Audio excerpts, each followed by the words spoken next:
So hello guys, finally মোলা online কৰা জোতা এটা আহিলে। চলা মই তোমাকে জোতাৰা আনবক্সিং কে দেখাব, মানে খুলি দেখাব আৰু জোতাৰা কেনকা নিখান কালাৰ সব দেখাব। So guys, এৰা মই তোমাকে আনবক্সিং কে দেখাব।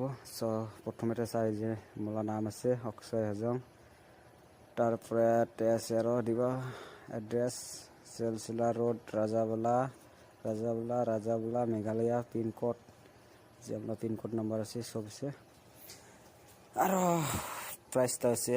সোলা প্রাইসটা দেখাবো তোমাকে।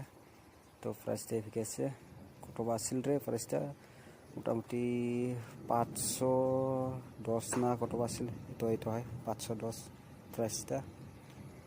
তো ওলা মই অল্প